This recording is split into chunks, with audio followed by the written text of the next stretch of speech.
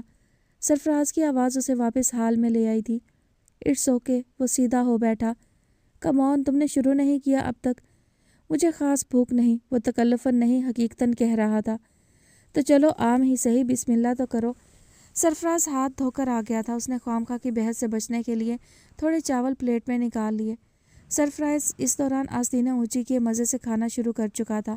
سرسری انداز میں پوچھنے لگا، اور سناؤ، تمہاری فرینڈ کی شادی کب ہے؟ کون سی فرینڈ؟ وہ چونکا تھا۔ کیا بٹالین کھڑی کر رکھی ہے فرینڈز کی تم نے جو ایسے پوچھ رہے ہو؟ سرفراز نے شوخ لہجے مگر سنجیدہ تیوروں سے اسے دیکھتے ہوئے کہا تھا۔ زاویہ نے نظر پلیٹ کی طرف مرکوز کر لی۔ تم غالباً در مکنون کے بارے میں پوچھ رہے ہو۔ 15 دن بعد ہے شادی۔ جاؤ گے؟ سرفراز کے لہجے میں عجیب سی کرید تھی۔ بظاہر وہ ہاٹ پاٹ سے روٹی نکالتے ہوئے سادہ سے لہجے میں پوچھ رہا تھا۔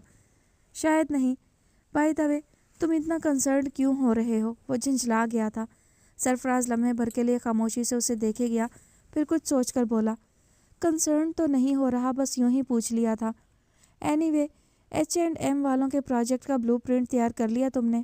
یکدم اس نے موضوع بدل دیا تھا۔ ہاں، 90% کام ختم ہو چکا ہے۔ زاویہ نے سکون کا سانس لیا۔ گڈ، جیسے ہی مکمل ہو جائے بتانا مجھے، ہم میٹنگ فکس کر لیں گے ایگزیکٹوز کے ساتھ۔ ٹھیک ہے، اس نے سر ہلایا۔ پانی کی تلاش میں اس نے دائیں جانب دیکھا تو شرٹ کی آستینیں اونچی کیے سرفراز کے بائیں بازو پر بندھی پٹی پر نظر گئی۔ خون کے نشانات سے واضح تھا کہ زخم ابھی تازہ ہے۔ یہ چوٹ کیسے لگی تمہیں؟ گلاس اٹھاتے ہوئے اس کا ہاتھ رک گیا تھا۔ سرفراز نے لقمہ منہ میں ڈالتے ہوئے سرسری سے انداز میں اپنے بازو کو دیکھا۔ بس ایسے ہی کل رات کھروچ لگ گئی تھی بے دھیانی کے باعث۔ کل تم کہیں گئے تھے؟ اس نے بھویں سکیڑی تھیں۔ ہاں، ایک چھوٹی سی مہم تھی۔ سرفراز کا لہجہ سرسری سا تھا۔ کیا مطلب چھوٹی سی مہم تھی؟ تم نے مجھے ساتھ کیوں نہیں لیا؟ وہ کھانا چھوڑ کر سیدھا ہو بیٹھا۔ کمان کوئی بہت بڑا مشن نہیں تھا۔ اس سے کیا فرق پڑتا ہے سرفراز، مشن بڑا ہو یا چھوٹا؟ ہم ہمیشہ ساتھ کام کرتے ہیں۔ فرق پڑتا ہے زاویہ، کل جہاں ہم گئے تھے وہاں تمہارا جانا تمہارے لیے سیکیور نہ ہوتا۔ سرفراز نے بردباری سے سمجھایا۔ کیوں؟ کل رات کیا میں کانچ کا بن گیا تھا؟ وہ طنز پر آمادہ ہوا۔ نہیں، مگر وہ لوگ بہت بارسوخ ہیں۔ دیکھو زاویہ، تمہارا سویلین فیملی بیک گراؤنڈ ہے، ان لوگوں سے بھیڑنا افورڈ نہیں کر سکتا۔ ایسے لوگوں سے ٹکر لینا تمہیں بہت بھاری پڑ سکتا تھا۔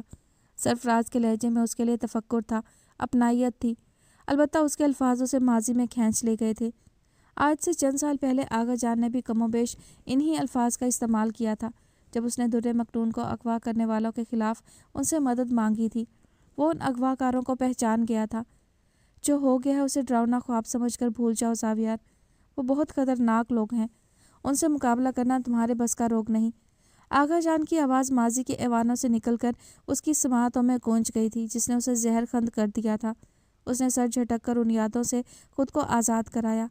اب اتنا بھی کمزور نہیں ہوں میں۔ اس کی جھنجھلاہٹ میں بہت بیزاری تھی۔ بہنوں بیٹیوں والے چاہے کتنے بھی مضبوط ہوں، ہوتے کمزور ہی ہیں۔ سرفراز کے انداز میں سنجیدگی اور چہرے پر متانت تھی۔ کیا تم بھی اس طرح سوچتے ہو؟ اس نے ملامتی نظروں سے اسے دیکھا تھا۔ ہاں بالکل، کیونکہ سچ یہی ہے، رشتے ہمیں کمزور بناتے ہیں۔ ان کی محبت ہمیں روحانی طور پر خواہ کتنا ہی مضبوط اور توانا کیوں نہ کرے، مگر حقیقت یہ ہے کہ ان کی وجہ سے ہمیں بعض اوقات کچھ ایسی احتیاط اور مصلحت سے کام لینا پڑتا ہے کہ ہم خود سے بھی شرمندہ ہو جاتے ہیں۔ سرفراز کا لہجہ کھردرا تھا۔ زاویہ کی آنکھوں کے سامنے گویا آغا جان کا چہرہ آ گیا۔ خواہ ایسے میں کسی اور کا ناقابل تلافی نقصان ہی کیوں نہ ہو جائے۔ زاویہ کو اپنی آواز ماضی کے کھنڈروں سے آتی سنائی دی۔ بالکل ایسا بھی ہوتا ہے، کبھی کبھی ہم اپنوں کے لیے اور کبھی اپنے لیے اپنی ذات کی خاطر دوسروں کو قربان کر ڈالتے ہیں۔ یہ جو محبت ہوتی ہے نا زاویہ، یہ بڑی ظالم شے ہے، پھر چاہے یہ اپنے آپ سے ہو یا اپنوں سے، انسان اس کے لیے بڑی سے بڑی قربانی دے ڈالتا ہے۔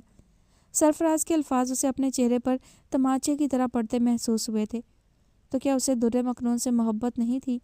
ایسی محبت جیسی آغا جان کو خود زاویار اور انصاری خاندان سے تھی، جس کی خاطر انہوں نے در مکنون کو قربان گاہ پر چڑھا دیا تھا۔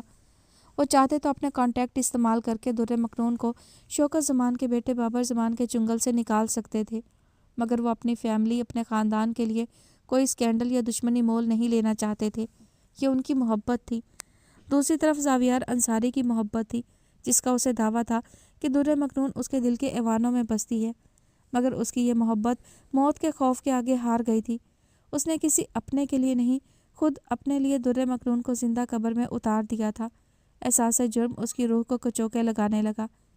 تم سے اچھے تو آغا جان ہے زاویار انصاری، جنہوں نے اپنے پیاروں کے لیے تمہاری محبت کو قربان کر ڈالا، جبکہ تم سے زیادہ قابل نفرین بھی کوئی ہوگا جس نے اپنے لیے اپنے پیار کو بھینٹ چڑھا دیا۔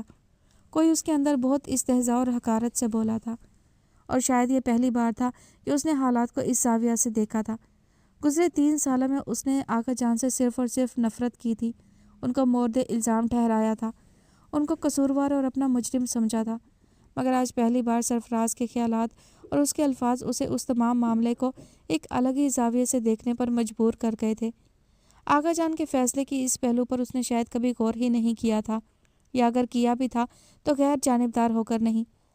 اس لیے میرے خیال میں تو تمہیں مجھ سے بالکل ناراض نہیں ہونا چاہیے، کیونکہ میں نے جو بھی کیا اس میں محض تمہاری بھلائی ہی مد نظر رہی۔ سرفراز سر اٹھا کر سنجیدگی سے اسے دیکھ رہا تھا۔ اس کے الفاظ زاویار کو لامحالہ خیالات کے ہجوم سے باہر کھینچ لائے۔ وہ یکدم اندرونی خلفشار کا شکار ہوا تھا، لہٰذا سرفراز کو ہونٹ بھینچ کر دیکھے گیا۔ سرفراز نے محسوس کیا کہ جیسے زاویار کی بصارتوں کا سماعتوں سے رابطہ منقطع ہے، لہٰذا کھنکار کر اسے متوجہ کرنے کی کوشش کی۔ کچھ آیا سمجھ شریف میں؟ وہ ہلکے سے مسکرایا تھا۔ زاویار نے سر کو خفیف سا جھٹکا دیا اور کھانے سے ہاتھ کھینچ لیا۔ کچھ اور کہنا ہے تمہیں؟ وہ سرخ آنکھوں سے سرفراز کو دیکھتے ہوئے یکدم سپاٹ لہجے میں پوچھنے لگا تھا۔ مطلب؟ سرفراز حیران رہ گیا۔ مطلب یہ کہ مجھے ایک کام یاد آ گیا ہے، اجازت چاہوں گا۔ وہ اٹھ کھڑا ہوا تھا، لہجہ اکھڑا اکھڑا تھا۔ ناراض ہو کر جا رہے ہو؟ سرفراز اٹھ کر اس کے مقابل آ گیا۔ نہیں، مگر میں اس وقت کچھ اچھا محسوس نہیں کر رہا۔ میرا خیال ہے کہ مجھے آرام کی، سکون کی ضرورت ہے۔ اس کے لہجے میں محسوس کی جانے والی تھکن تھی۔ آخر وہ کس سے ناراض ہوتا رہے گا؟ یقیناً تمہیں آرام کرنا چاہیے، پچھلے کئی دنوں سے تم پر اوور برڈن ہے۔ کام مکمل ہو گیا ہے تو اچھا ہے، ریلیکس کرو۔ البتہ تمہارے لیے ایک خبر تھی، کہو تو ابھی سنا دوں؟ سرفراز اس کے شانے تھپتھپاتے ہوئے رسانیت سے بولا تھا۔ کیسی خبر؟ اس نے بھویں اچکائی۔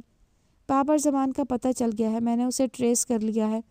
سرفراز نے گہری جانچتی نظر سے اسے دیکھتے ہوئے وہ خبر سنائی کہ زاویار انصاری جیسے کسی خواب سے جاگ اٹھا۔ What you mean Babar Zaman? Are you sure سرفراز؟ اس ضراری انداز میں سرفراز کے کندھے کو دونوں ہاتھوں کی مضبوط گرفت میں لیتے ہوئے اس نے لاشعوری طور پر دباؤ ڈالا تھا۔ یس آئی ایم۔ سرفراز کا انداز ہنوز تھا۔ I don't believe it. خوشی اور اذیت کا ملا جلا احساس اس کے اندر اترا تھا۔ بالوں میں انگلیاں پھنساتے ہوئے اس نے کہا تھا، یقین کر لو، آخر 3 سال بعد صحیح میں نے اسے کھوج ہی لیا۔ سرفراز کے چہرے پر مسکراہٹ گہری ہو گئی تھی۔ کہاں ہے وہ؟ زاویار کی بےتابی قابل دید تھی۔ کوپن ہیگن میں۔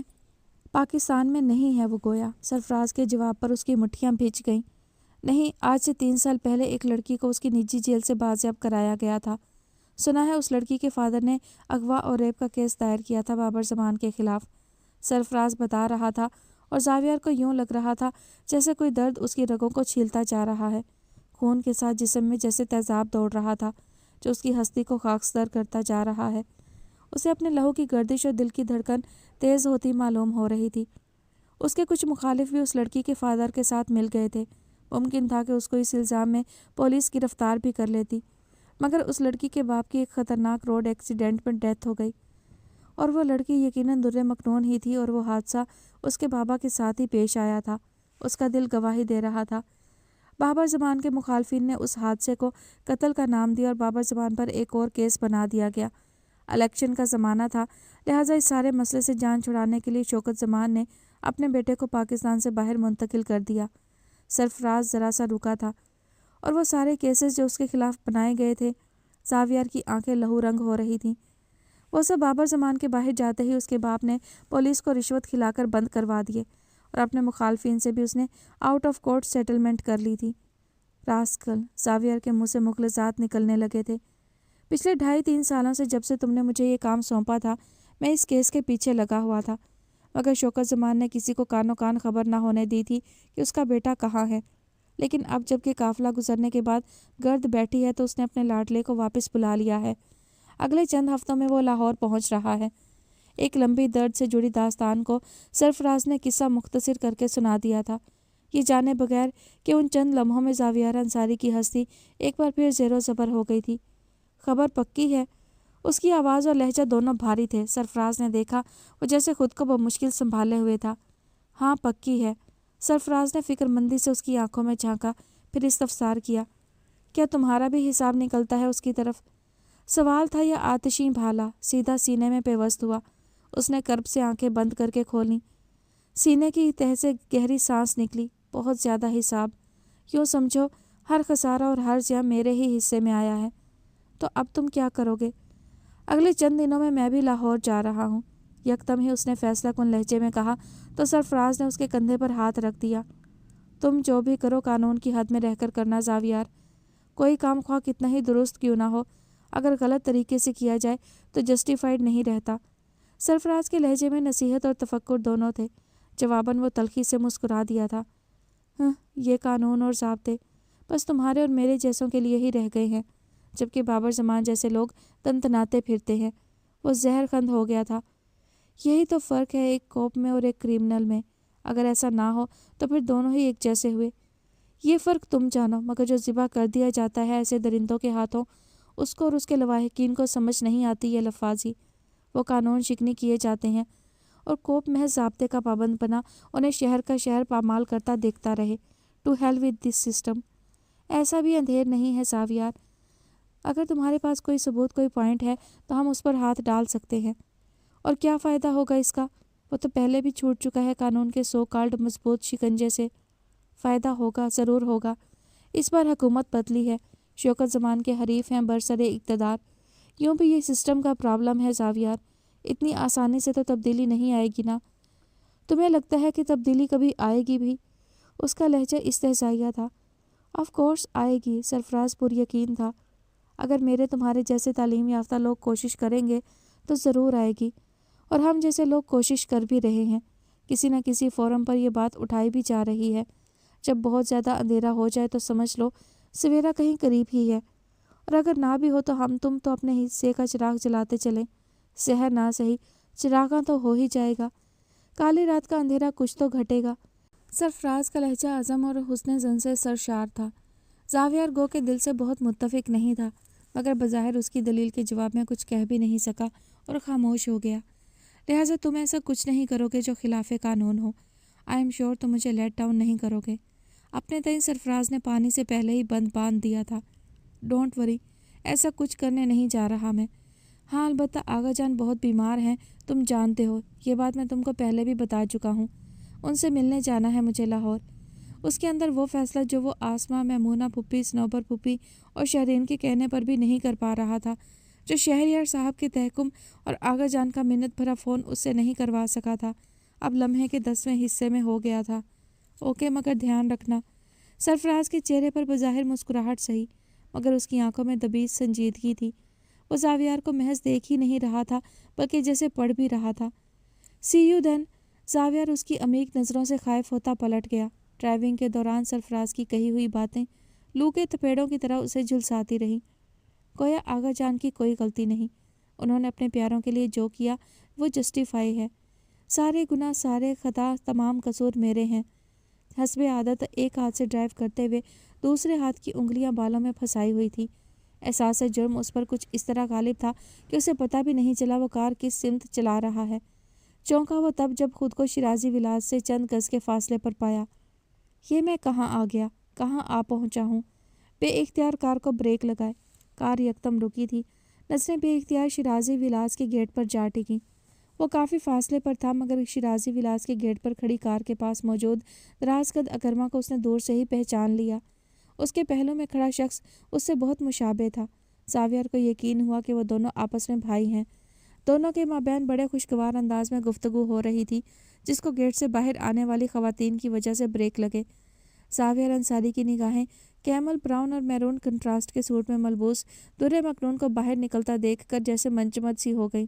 چند دنوں بعد وہ اسے دیکھنے کا حق بھی کھو دے گا، اسے سوچنے کی اجازت بھی چھن جائے گی اس سے۔ اس کا دل جلنے لگا تھا۔ در مکنون اپنی سادگی میں بہت پروقار لگ رہی تھی۔ ساتھ چلتی دوسری عورت نے اسے جھک کر کچھ کہا تھا، جس پر وہ جھینپ سی گئی تھی۔ اس عورت کو اس نے پہلی بار دیکھا تھا۔ یقیناً وہ اکرما کی قریبی عزیز تھی اور در مکنون سے بے تکلف بھی۔ اسے یہ سادہ سے حلیے والی در مکنون کو دیکھ کر لاہور والی در مکنون یاد آ گئی، جو کس قدر نقصک سے رہا کرتی تھی، جس پر ہر رنگ خوبصورت لگتا تھا، جس کا لباس موسم اور فیشن کے مطابق ہوتا تھا۔ اسے جولری کا بھی شوق تھا اور نفاست سے میک اپ کرنے کا بھی، مگر آج وہ ان سب لوازمات سے کس قدر دور تھی۔ تاہم اس کی شخصیت کے گرد بنا حسن کا حالہ ابھی بھی موجود تھا، جسے حزن و ملال نے 4 چاند لگا دیے تھے۔ در مکنون، زاویار کے دل نے جیسے اسے ٹوٹ کر پکارا تھا۔ پھر یہ شاید زاویار کی مسلسل احاطہ کرتی نگاہوں کا اثر تھا، یا شاید اس کے دل سے نکلی سچی پکار کا۔ کار کا دروازہ کھول کر اندر بیٹھتی در مکنون نے یکدم پلٹ کر متضاد رخ میں دیکھا تھا، اور جیسے ایک لمحے کو اس کا تنفس ٹھہر سا گیا۔ وائٹ اکارڈ اور اس کی ڈرائیونگ سیٹ پر بیٹھا زاویار نگاہوں کا مرکز بنا۔ اتنی دور سے بھی زاویار کو اندازہ ہو گیا تھا کہ در مکنون کا چہرہ لمحہ بھر کے لیے سفید پڑ گیا ہے۔ پھر غالباً کار کے اندر سے کسی نے اسے پکارا تھا، جس پر چونک کر مڑتے ہوئے وہ خوف زدہ سی اندر بیٹھ گئی تھی۔ زاویار انصاری کے دل پر جیسے کوئی بوجھ آ گرا۔ پھر نہ جانے کتنی ہی دیر وہ سڑکوں پر پیٹرول پھونکتا رہا۔ بابر زمان کی خبر اور در مکنون کا ملنا اسے اندر سے مکمل طور پر اکھاڑ پچھاڑ کا شکار بنا گیا تھا۔ در مکنون کو ایک نظر دیکھنے کے بعد تو رگوں میں جیسے لاوا دوڑنے لگا تھا۔ بابر زمان کی درندگی کے جیتے جاگتے شکار کی تباہی اس کے اندر جیسے آتش فشاں کو مزید دہکا گئی۔